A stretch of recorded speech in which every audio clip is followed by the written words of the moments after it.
नमस्कार, मी विलास महल्ले आणि आपण पाहता GTV न्यूज मराठी. पांढरी सावरगड येथून अपघाताची ब्रेकिंग बातमी समोर येत आहे. भरधाव दुचाकी बैलगाडीवर आदळून भीषण अपघात झाला.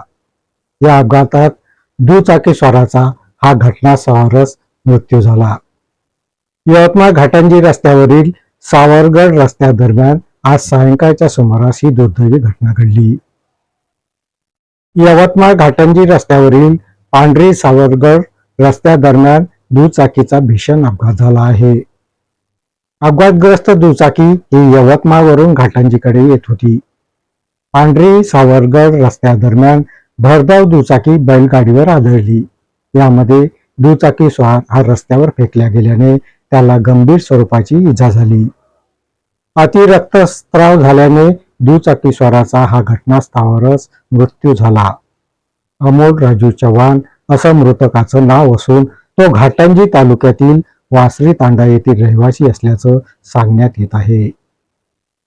मृतक अमोल हा वन विभागात कंत्राटी म्हणून कामाला होता.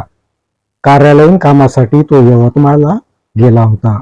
यवतमाळवरून घाटंजीकडे परत येत असताना पांढरी सावरगड रस्त्यादरम्यान ही दुर्दैवी घटना घडली.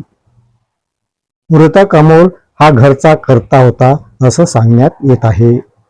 अमोलच्या अपघाती मृत्यूमुळे सर्वत्र हळहळ व्यक्त करण्यात येत आहे.